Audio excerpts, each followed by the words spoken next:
सभी को मेरा नमस्ते। लॉनामा के इस एपिसोड में मैं सीमा सिंधु आपका स्वागत करती हूँ।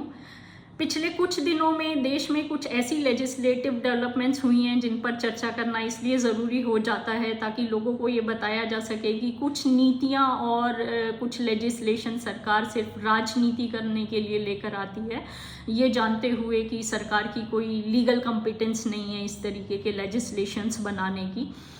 तो सबसे पहले हम बात करते हैं यूपी सरकार के निर्देश की, जिसमें ये कहा गया था कि कावड़िया रूट पर सभी ईटरीज और रेस्टोरेंट ओनर्स को उनके बाहर अपने और अपने एम्प्लॉयज़ के नाम डिस्प्ले करना मैंडेटरी है।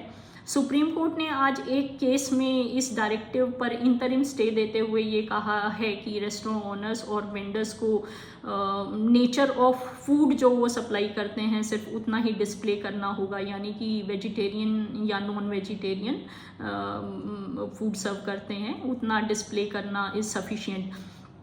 तो नटशेल में सुप्रीम कोर्ट ने ये कहा है कि जहाँ पे डंडे से काम चल जाए वहाँ बंदूक नहीं चलानी चाहिए, पर बिना बंदूक के शायद राजनीतिकरण नहीं होता।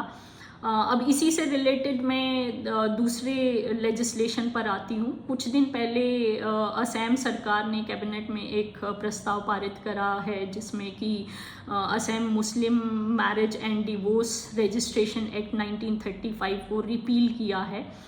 हेमंत सरकार का ये कहना है कि क्योंकि ये एक्ट जो चाइल्ड मैरिजेस हैं उनके रजिस्ट्रेशन को भी अलाउ करता था, तो इस एक्ट को रिपील करना ज़रूरी है चाइल्ड मैरिजेस को प्रोहिबिट करने के लिए, और सरकार इसकी रिप्लेसमेंट में एक नया लेजिस्लेशन लेकर आएगी।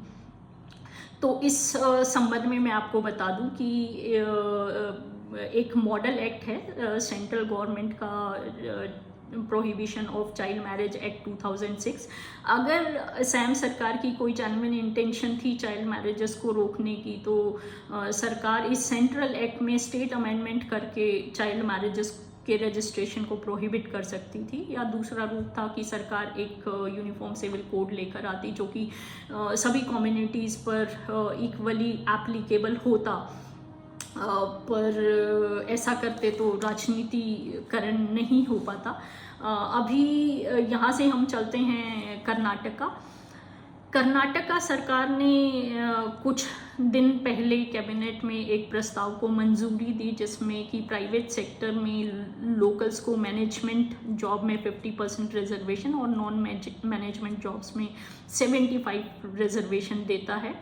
जब पब्लिक में इसका बैकलैश हुआ, काफ़ी विरोध हुआ, तो कर्नाटका सरकार ने इसको बैक बर्नर पर रख दिया है।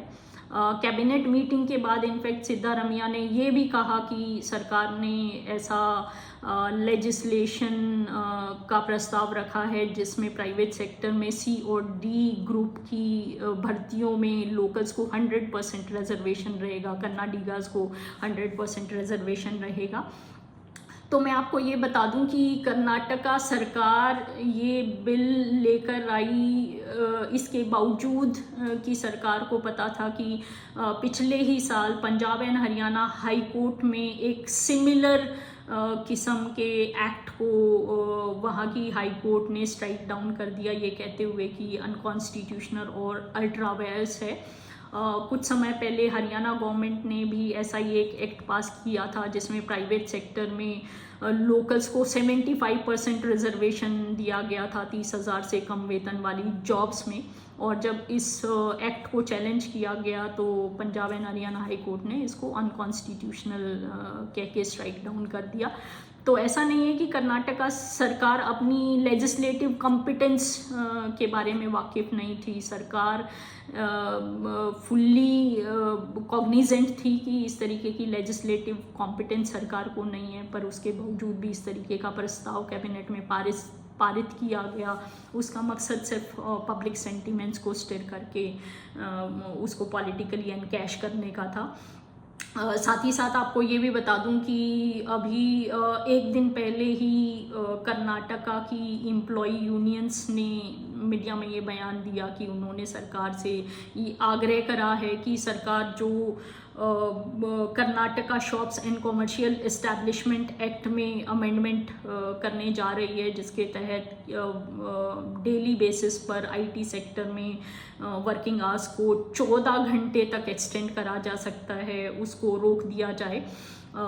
तो ये जो डेवलपमेंट है, ये डेवलपमेंट भी नारायण मूर्ति की स्टेटमेंट के बाद आ रही है, जब उन्होंने ये कहा था कि वर्क कल्चर को चेंज करने की ज़रूरत है और यूथ को वीकली बेसिस पर 70 आवर्स कम से कम काम करना चाहिए। और आप जानते हैं कि नारायण मूर्ति कितने ट्रोल हुए थे इस स्टेटमेंट को लेकर, और कितने मीम्स बने थे उनकी इस स्टेटमेंट पर। उस हिस्ट्री को भी ध्यान में रखते हुए, वो सब पब्लिक बैकलैश को जानते हुए कर्नाटका सरकार ने इस तरीके का प्रस्ताव रखा।